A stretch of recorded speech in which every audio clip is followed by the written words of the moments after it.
자, 수업 시작하겠습니다. 반갑습니다. 추석들 다 잘 보내셨죠? 네. 추석 때문에 둘째 주가 수업이 안 돼서 한번 건너뛰려다가 그냥 뒤로 미뤄서 그냥 이번 주가 셋째 주인데 수업이 되겠습니다. 그래서 오래간만에 뵙는 것 같고요. 다음 주 또 바로 이어서 다음 주는 제대로니까 넷째 주 수업이 주 단위로 이번 달에는 좀 진행이 되겠습니다. 벌써 136교시고요. 요 표지 화면은 열하일기 연암 박지원 선생이 다녀왔던 열하일기를 따라갔던 여행 9명이 갔었거든요. 이렇게 9명이 갔는데 이제 만리장성 입구에서 찍은 사진이고 그 당시에 백탑이라고 하얀 탑 백탑이라고 표현했던 중국의 탑입니다. 오늘 그 간단하게 열하일기 얘기 리포트를 좀 해드리겠습니다. 그래서 말씀드린 대로 열하일기 따라 다녀오는 여행을 8월 말에 다녀왔고요. 창경궁 답사를 지난주에 했습니다. 조선의 5대 궁궐 답사를 올 가을에 한 번씩 다 진행할 겁니다. 그래서 그 스타트로 창경궁을 했는데 경복궁부터 안 하고 왜 창경궁 했냐고 질문하신 분이 계셔요. 근데 우리 수업 진도가 지금 영조, 사도세자, 정조 여기거든요. 그분들이 다 창경궁의 스토리가 있어요. 그래서 창경궁을 먼저 한 겁니다. 타이밍에 맞춰서.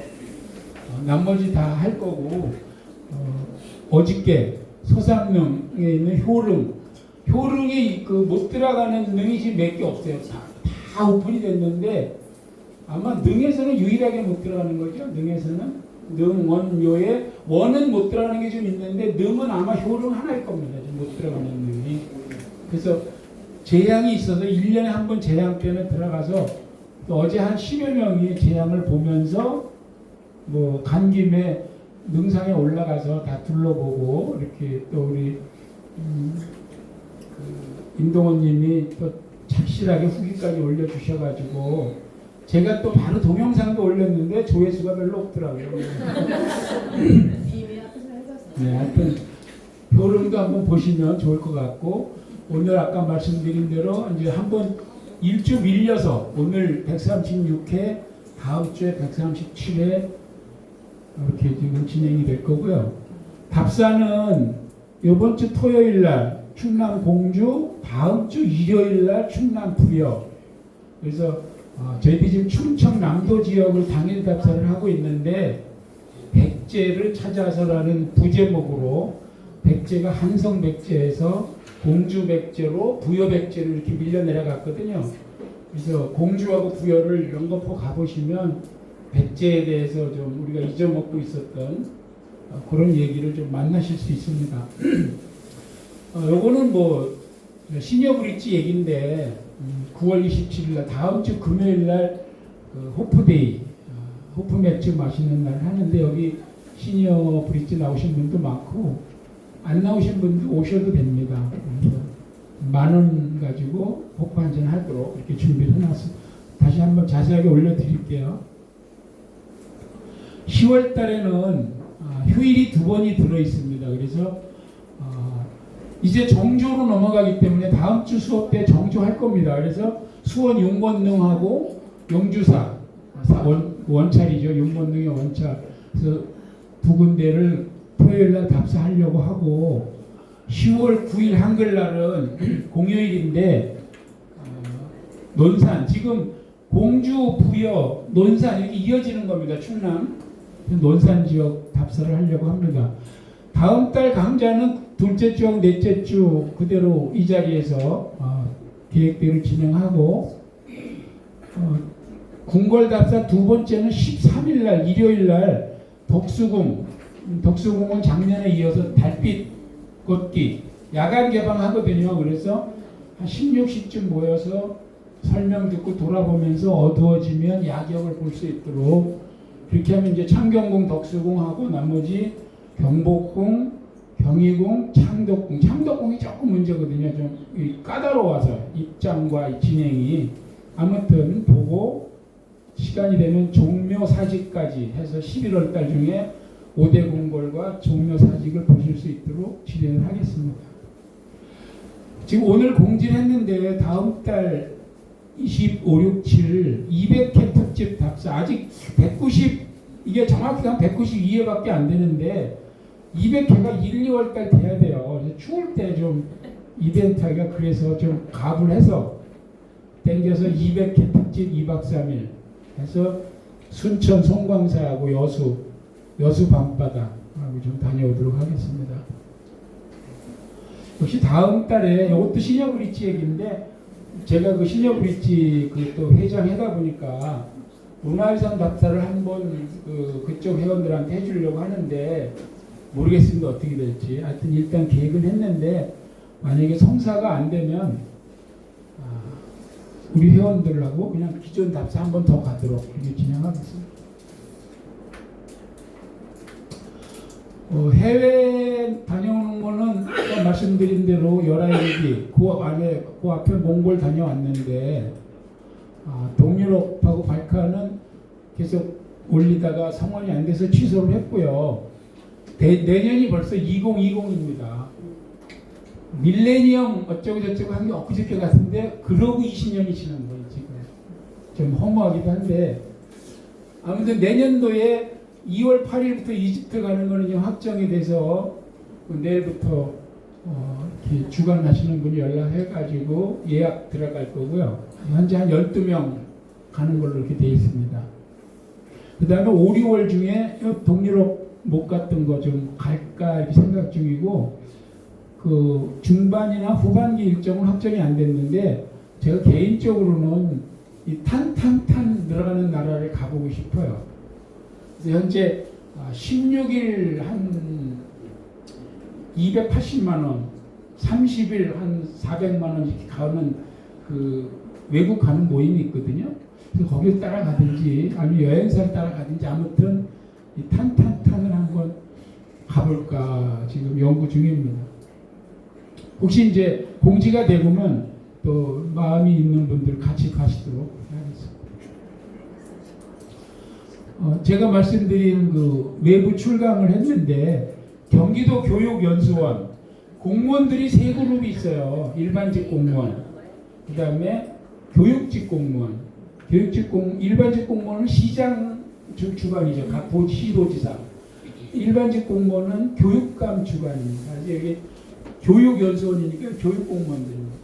올해 연말에 퇴직하는 공무원들 60명을 3시간 여행에 대해서 퇴직을 하는 분들이니까 이제 제2의 인생에 대한 어떤 만남을 준비하는 과정이잖아요. 연수교육이.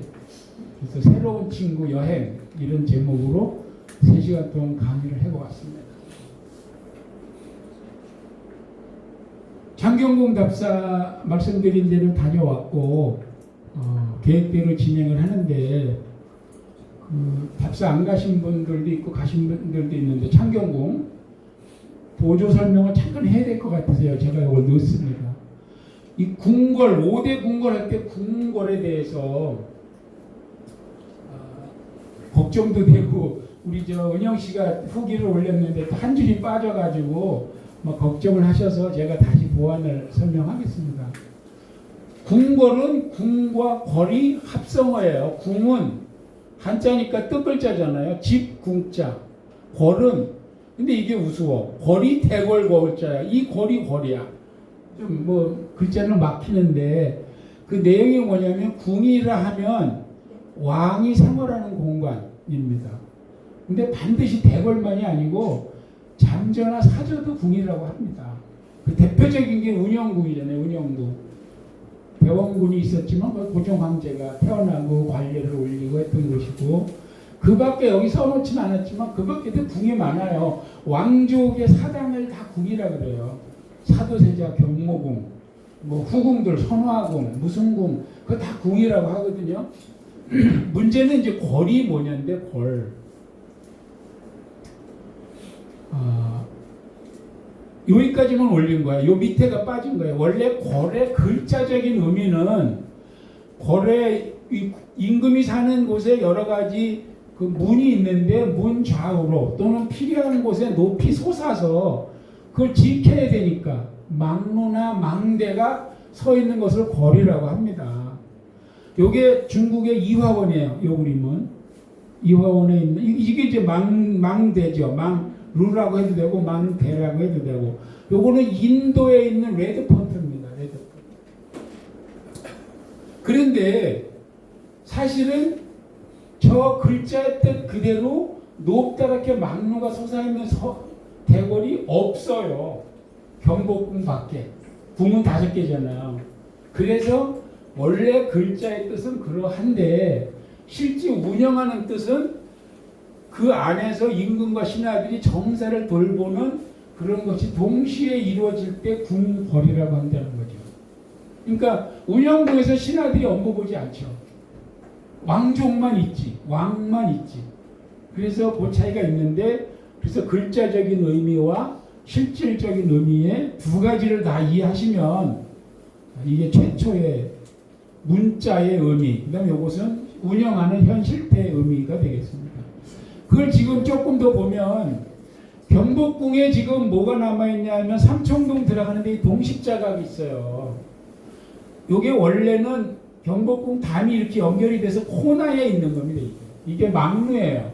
그런데 이 삼청동 길을 내면서 이렇게 길을 끊어버려가지고 지금 섬같이 혼자 남아있죠.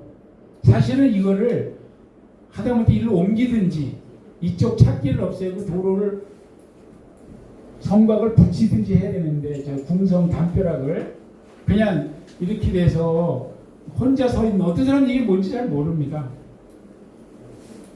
옛날 헐기 전에 광화문 사진을 보면 요게 광화문이거든요. 요게 이제 근정전이죠.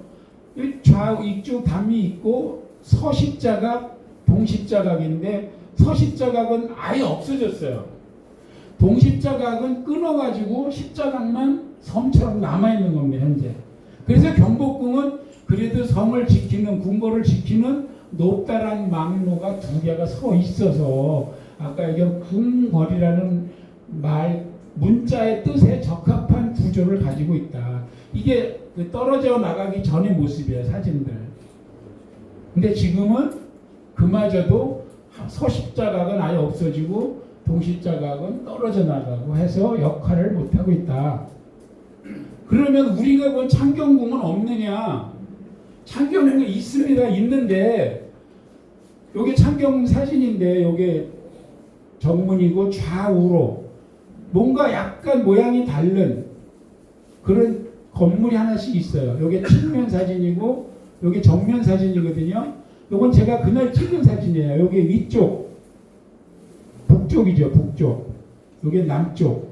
그래서 요것도 좌우 십자각인데 십자각은 분명한데, 그래서 창경궁 설명하는 판에는 정문 좌우로 십자각을 두어서 궁궐의 궐로서 위엄을 갖추었다 이렇게 써 있어요. 그런데 하다못해 창경궁에서 근무하는 해설사 자신이 뭐라 그랬냐? 아 선생님 이게 십자각으로 보이십니까? 아닙니다. 이래요. 그래서 뭐 그냥 그 사람하고 싸울 수도 없고 알았다고. 요거는 이제 그 창경궁에서 나눠주는 그 리플렛에 보면 그림으로 표시한 건데 바로 요겁니다. 요거. 홍암은 정문의 북쪽 위쪽으로 십자각 하나, 아래쪽으로 요거 조금 잘렸는데 십자각 하나 이렇게 있습니다. 그래서 실제로 요거는 수문장청으로 썼대요. 수문장. 그 국문을 지키는 수문장청으로 썼고, 요거는 주자소, 활자를 관리하는 곳으로 썼다고 기록에 나와 있고, 지금도 실제로 쓰고 있어요. 요 밑에는 그 자원봉사자를 포함해서 그 지원해서 봉사하는 사람들이 여기 쓰고 있고요. 이쪽은 여기가 이제 보이진 않는데 여기 티켓팅 하는 데가 여기 있거든요. 티켓팅 관련하는 사람들이 뭐 좀 창고나 공간으로 쓰는 것 같아요. 그래서 저도 이 안에는 완전하게 들어가 보지 못했는데 아무튼 궁궐에 대해서 경복궁에 대한 케이스와 이거는 다소 거기에는 미치지 못하지만 창경궁에도 분명히 정문 좌우로 남북으로 이 행각의 끝에 규모는 작고 낮지만 분명히 십자각이 두 개가 있다. 그렇게 좀 보시고 다음에 혹시 창경궁 가시면 한번 관심 갖고 보셔요. 열하일기 얘기 한번 하겠습니다. 저희들하고 같이 갔던 분들은 뭐 복습을 하는 걸로 하고 또 안 가신 분들은 걸어서 세계 뭐 이런 거보다는 지금 이 시간이 더 재밌을 거예요. 그러니까 제가 준비를 좀 꼼꼼하게 해놨는데 한번 열하일기 얘기를 같이 들어봅시다. 연암 박지원 선생은 1780년 정조가 즉위하고 4년 뒤에 5월 25일 날 한양을 출발해서 쭉 돌아서 다 일을 마치고 돌아오니까 10월 27일이에요. 그러면 몇 개월이야? 6, 7, 8, 9, 10, 한 5개월 걸린 거죠. 물론 뭐 나중에 이 연경, 북경에 한 달 정도 머무르려고 했으니까 5개월 동안 다닌 건 아닌데 그 당시 연암이 44세입니다. 우리보다 젊어서 갔어요. 우리 요번에 갔다 온 사람 평균 나이가 제가 볼 때 45세는 넘을 것 같아.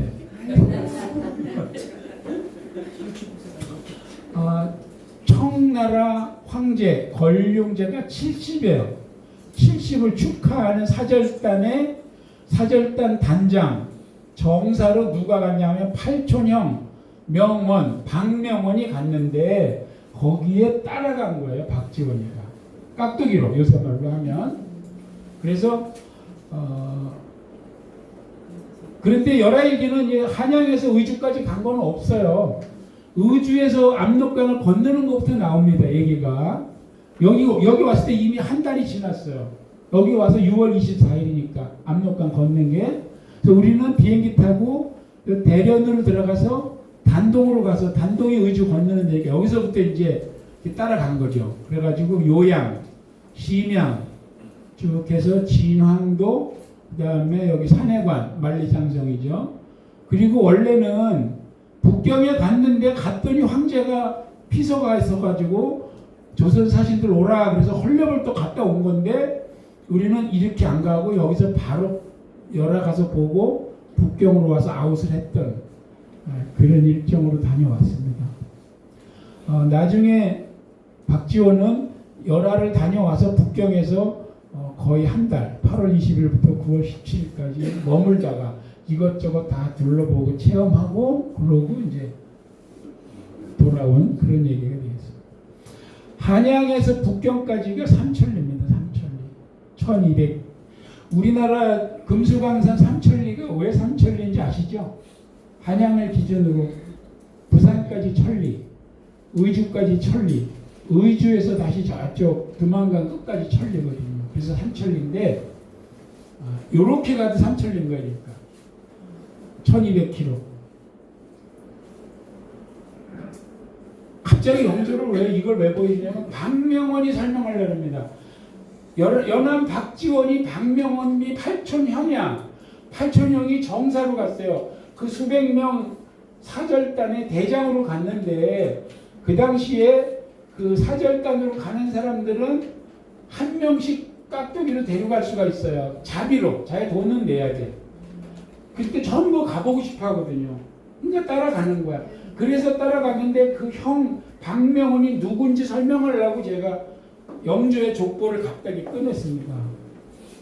박지원이 지금 저쪽 박지원이가 아니고 연암 박지원이가 열하일기를 썼는데 열하일기 책에 저자 박지원 나오니까 그 박지원이 썼는 줄 알고 박지원이하고 박명원이 이렇게 대가 같아요. 근데 여기 형이야. 고조 할아버지가 한 사람이에요. 할아버지가 형제. 그래서 그 밑으로 이렇게 내려와서 박명원인데 박명원이가 누구냐면 영조가 정비 둘, 정성원왕후, 정순왕후 다 후사가 없죠. 그리고 후궁이 정빈이 씨와 영빈이 씨가 주요 후궁인데 이 영빈이 씨가 사도세자 생모잖아요. 사도세자 말고 딸이 화평옹주, 화여봉주, 화완옹주가 있는데 이 화평옹주 남편이 박명원이에요. 그래서 저 열하일기도 우리 수업 진도하고 좀 맞는 시대를 얘기하는 겁니다. 그래서 지금 이걸 제가 부랴부랴 꺼낸 거예요. 즉 박지원 팔촌형 박명원은 사도세자 누나예요. 친누나. 그럼 누구야? 정조의 고모야. 고모. 그죠? 친고모. 다른 후궁 소생이 아니고 다 영빈이 씨 소생의 남편의 남편. 영조의 부마. 영조의 사위로 정사로 간 겁니다. 거기에 깍두기로 박지원이가 따라간 거예요. 아시겠죠? 재밌는 거는 그러니까 이 박명원이는 정조한테는 고모부죠. 고모부. 그 다음에 정조의 후궁 중에 보면 수빈박 씨 있어. 순조의 생모. 수빈박 씨의 갑자기 제가 동그라미 쳐놓은 거 힌트가 되죠. 같은 박 씨예요. 다.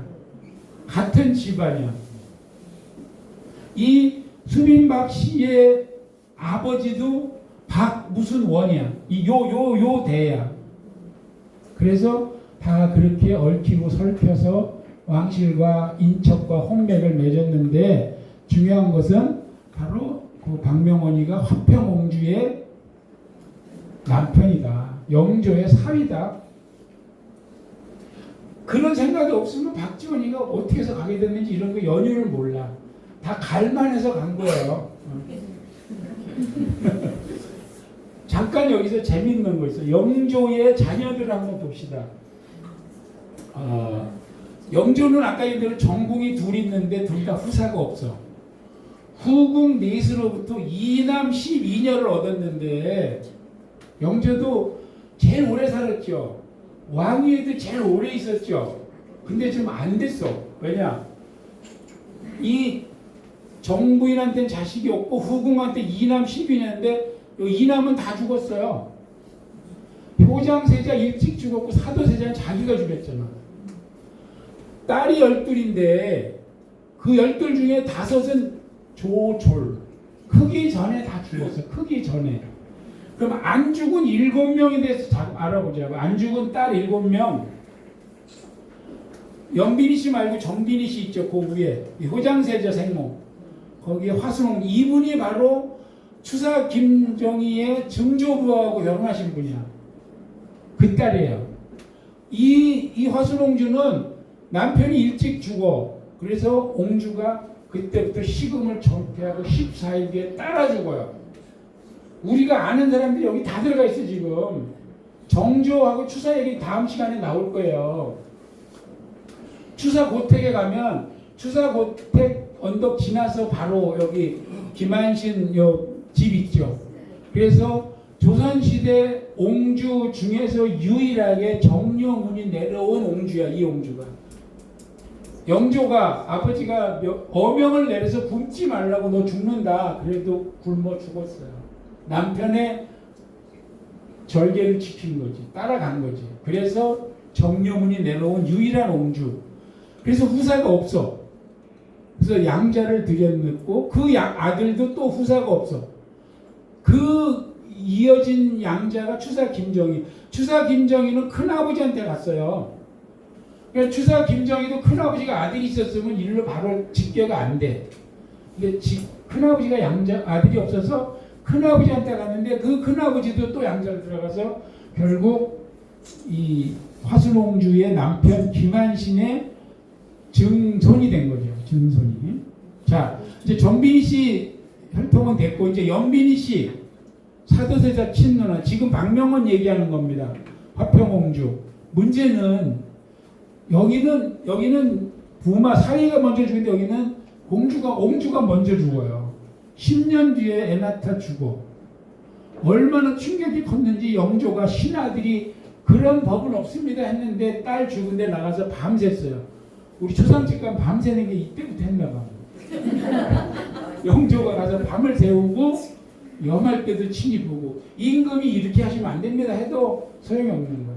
그 딸이 죽은 거에 대한 충격. 문제는요.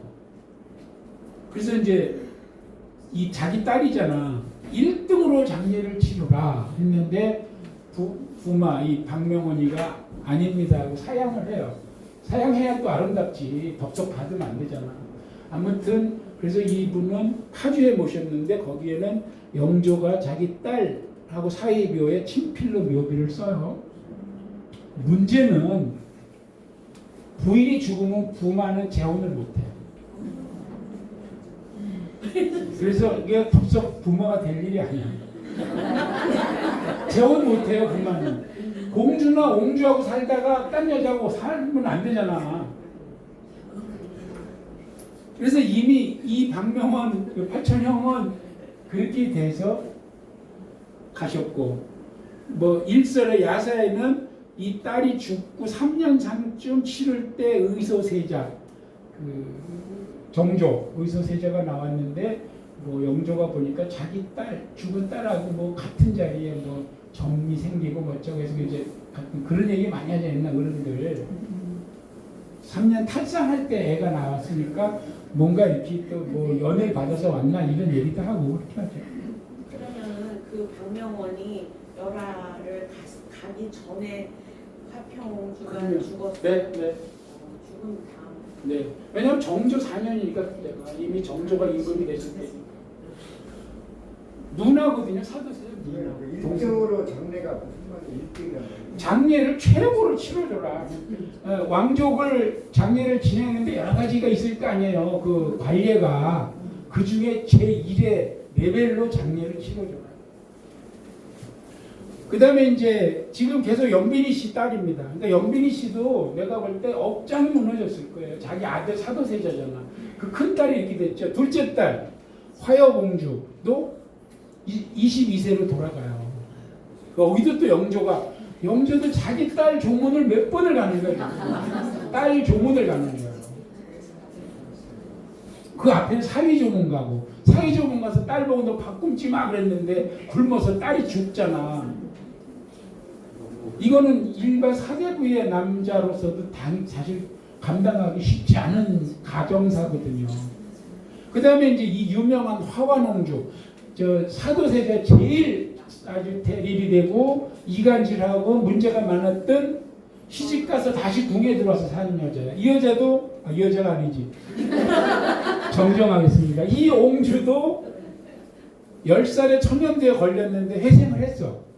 잘 살아났고 정치달이라는 사위를 맞았는데 그래서 막 딸도 낳고 잘 살았어. 영조가 막 축방을 해요. 또 딸 낳는데 막 가서 손자 본다 그러고 딸 손녀 본다 그러고 그랬는데 보면 손녀, 사위, 부인 다 돌아가요.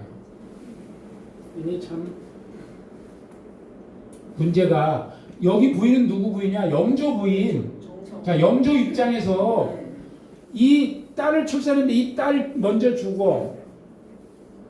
그러니까 이 딸의 딸 손녀, 자기 딸이 딸을 낳았잖아요. 근데 그 손녀가 죽었단 말이지. 그리고 사위가 또 죽었어. 얼마 차이 안 두고 거의 동시에 부인 정성왕후가 죽어.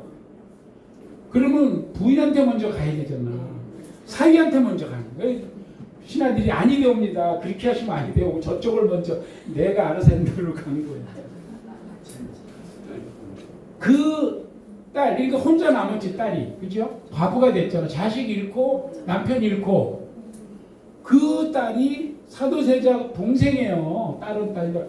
나중에 사도세자를 공격하고 그 후임을 받은 정조를 공격하고 문제가 여기도 후사가 없어서 정우겸 정씨니까 양자를 드렸는데 이 정우겸이가 영모에 이 사도세자 반대 정조의 반대 세력에 붙어가지고 영모에 몰려서 사사당해요.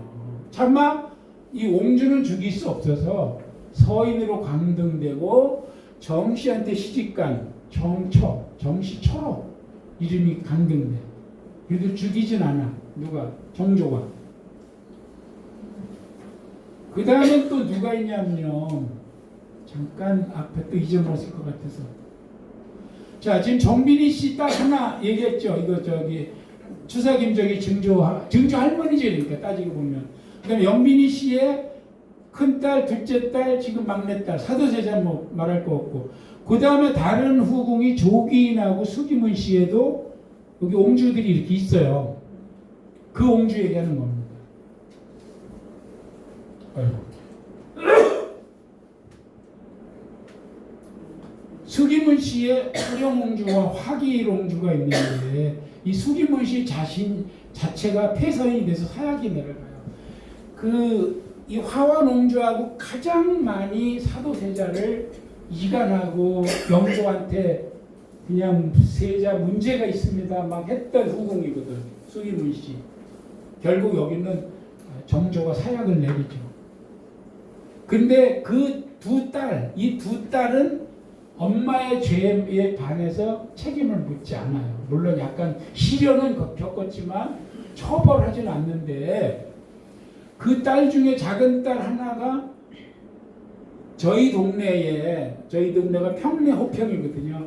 평내동과 호평동을 묶어서 평내호평이라 했는데 평내동에 가면 궁집이라는 큰 기와집이 있어요. 제가 맨날 저 집이 뭔가 들어가 볼 수가 없어. 전부 잠겨 있어서 문화재인데 지방문화재지만 근데 이거 알고 보니까 이게 화기롱주한테 준 집이야. 아 내가 이제 누구 집인지 알겠어. 그러면서 아까 제가 또 얘기했잖아요. 궁궐에 이 궁자가 여기 또 쓰이잖아요. 궁궐 궁이나 집이나 뭐 이거는 궁집은 뭐 궁자가 집 궁자인데 면도칼 이런 거랑 똑같이 그죠? 역전압 뭐 이런 거. 그 다음에 이제 나머지 귀인조 씨의 또 옹주 한 사람 있어요. 이 사람은 뭐 특별히 저기는 없지만 아무튼 그 부마한테 그 창성위 궁이라는 지역 그 궁을 그러니까 내가 얘기했죠. 그때 왕족들한테 다 주면 다 궁이라고 무슨 궁 이렇게 이 창성위궁을 내렸는데 경복궁 근처에 이게 지금 창성동이 이게 됐어요. 창성동 많이 들어본 것 같지 않아요? 삼청동 밑에가 창성동이에요. 삼청동이 아니라 그 효자동 밑에 그 장관들 지명 받으면 맨날 저기 그 청문회 준비하러 다니는 별관이 창성동 별관이거든요. 이게 경복궁 옆에 있어요. 이게 나중에 여기에 진명여고가 엄기비가 세운 거예요. 이 자리가. 딸 얘기가 좀 길었죠. 하여튼 영조가 아들 둘에 딸 12인데 아들 둘 그렇게 됐고 딸 12에 5 일찍 짓고 7 남았는데 7 딸들 역시 참 순탄치 않아. 제가 볼 때 영조도 기가 막히게 산 인생이야. 그 중에 영빈 씨는 특히 더하죠. 자 이제 글쓴이 연암 박지원을 보겠습니다. 이거 연암 박지원 초상화인데 요거는 손자가 그린 거예요. 이거 박주수 맞나? 모르겠다. 손자가 그린 초상이고 여기는 박규수인데 아마 이건 다른 손자 같아. 유명하죠. 이 박규수도 연암의 손자예요. 조선 역사에서 유명한 손자죠. 이 제너럴 쇼문은 물리치 대동강에서 감사했었고요. 관찰사 오이정까지 올라가고 이 사람은 할아버지 영향을 받아서 그런지 개국을 해야 된다. 대원군한테도 계속 신문물 해야 된다 이렇게 했었죠. 그리고 할아버지도 나름대로 경기 관찰사까지 하신 분이니까 연암 박지원의 집안이 거의 다 8,000명이 영조의 사위고 만만치 않은 가문 반남박씨입니다. 반남박씨 정파로는 노론파인데 그래도 그다지 할아버지나 아버지들이 당쟁에 깊숙이 개입하지 않아서 적이 많지 않았다. 당적이 이렇게 돼 있고요. 아버지가 일찍 돌아가서 할아버지 밑에서 컸고 장인과 처삼촌에게서 학문을 배웠다. 나중에 원각사 지금 파고다공원 그 근처에 살면서 바로 그 실학의 유명한 박제가 이서구, 유득공, 막 홍대용 이런 사람들을 사귀면서 신학문에 깊이 빠져들고 마침내 그 홍대용이가 먼저 갔다 왔잖아요. 북경에. 그 꿈에도 그리던 북경을 간 거죠. 그래서 쓴 거예요. 과거에는 초시에 예비고사는 장원을 했는데 본고사에서는 백지를 내고 나오고 이런 기행을 했던 연암 박지원입니다. 이 연암의 뜻은 정조가 즉위한 후에 홍구영이가 박지원 일파를 막 공격하니까 황해도 연암협, 골짜기 협자거든요. 그쪽으로 가서 숨어 지냈어요. 그래서 거기 이름을 따서 자기 호가 연암이야. 그리고 아까 얘기한 대로 팔천형을 따라서 북경에 갔다 와서 열하일기를 썼고 안이 현강, 면천 이게 당진 쪽 어디 같아 양양무사 마지막에 이렇게 좀 지방관을 좀 하고 그 유명한 정조의 문체반정 글씨 있다고 쓸래? 너 문장? 열하일기 반성해 그래가지고 반성문 써서 올렸잖아요. 그랬더니 반성문도 기가 막히다 이렇게 막 정조가 웃었다는 그 연안박지원입니다. 묘는 지금 경기도 장단이 북한 땅 장단에 묻혀 있어서 지금 어떻게 계신지 알 수 없다. 그래서 이게 말은 장단인데 개성 쪽이에요. 그래서 개성만 다닐 수 있어도 연안박지원, 뭐 개성 박연폭포, 개성에 몇 군데 그 왕릉 좀 둘러보면 좋은데 요새 같아서는 모르겠습니다. 이게 그 열하일기인데 26권 10책으로 된 필사본이에요. 이 권과 책은 이 책이 지금 말하는 권이에요. 어렵습니까 말이? 장절 뭐 그런 뜻이에요. 몇 장 몇 절. 그런데 이 여기서 말하는 권은 한 권이 아니고 그냥 26 스파트로 된 거야. 그리고 10책 이게 지금 말하면 10권이에요. 10권 지금 말로. 그래서 내용은 잘 알다시피 필사본으로 전해 오다가 뜻밖에도 이게 그때 나오면 1900년에 와서야 처음 인쇄가 됐다. 그래서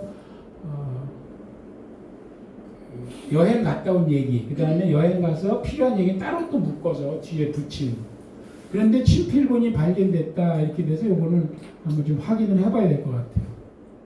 아무튼 그 책입니다. 근데 그 필사본이다 보니까 사본도 많고 이본도 많고 또 자꾸 넘어가면서 그 당시 사회적인 무리를 야기할 수 있는 단어나 문장을 또 빼고 바꾸고 막 이렇게 해서 최근에 우리가 여행 갈 때 가장 잘 만들었다는 돌베개 출판사에서 나온 열하일기 3권짜리는 최대한 원본에 충실하게 번역을 했다. 이렇게 해서 제가 읽어본 책이 있어요. 5박 6일을 한번 복귀해 보겠습니다. 대련으로 따렌이라고 그러는데 대련으로 여기 요동반도죠. 요동반도 들어가서 단동이 아마 직항이 없는지 그러니까 일로 갔겠죠. 그래서 버스를 타고 일로 단동에 가서 여기서 이제 의주에서 건넜거든요. 박지원이가 여기를 건넌 데를 보고 쭉 올라가면서 책문 여기 이제 국경입니다. 입경 청나라 입경하는 데가 여기 책문이야. 요만큼은 일종의 완충지대입니다. 그래서 쭉 올라가면서 요양, 심양, 청나라 초기 수도죠. 서현세자 끌려갔던 곳 심양 쭉 올라가서 이제 들어가면 여기 진황도, 여기 산해관, 여기 이제 만리장성이죠. 아까 말씀드린 대로 여기서 열하, 숭덕이죠. 숭덕으로 먼저 가서 거꾸로 북경으로 와서 귀국을 했는데 옛날 진영이랑 헷갈리는데 지금 요새로 보면 여기가 우리가 말하는 동북 삼성이에요. 라오닝성, 지린성, 해이롱장성, 흑룡강성이죠. 여기 지린성, 길림성 여기에 우리가 말하는 엠벤이 여기 있는 거 여기에 자치주, 거기에 조그만 주가 우리 조선족 자치주가 있죠. 여기에 길림성에. 그런데 실제 우리는 여기 라오닝성으로 해서 여기 내몽고니까 내몽고로 안 가고 일로 허베이, 하북성으로 들어가면 여기 일본이 북경입니다. 여기가. 그러니까 일로 넘어가서 이렇게 넘어가는 거예요. 그러니까 지금의 지역, 요걸 통틀어서 만주라 그러죠. 우리가 만주에서 뭐 독립운동한다 할 때 만주가 어딘지. 여길 가다 보면 요동이라는 말을 제일 많이 하게 되는데 요동이 과연 어디냐? 요동은 요의 동쪽입니다. 요는 뭐냐? 요하. 이 강이거든요. 요라는 이름을 가진 강이 요하입니다. 황하, 요하 이런 식으로. 그래서 요게 요하의 요 강이. 그 요 강의 동쪽 여기가 요동이죠. 그럼 서쪽은 뭐예요? 요서죠. 그냥 요서. 근데 요서란 말은 잘 안 써. 이를테면 그렇다 이거예요. 요동, 요서. 그래서 이렇게 튀어나온 여기가 요동반도인데요. 요동반도. 여기는 산동반도. 그죠? 산동성이 있고. 그래서 요하를 건너가는 그래서 요동반도 좀 염두에 두시고 아 용화강이 이렇게 흘러는구나. 이 동쪽이 요동반도구나. 단동에 가면 우리가 잘 알고 있는 그 위화도가 여기 있습니다. 이성계가 위화도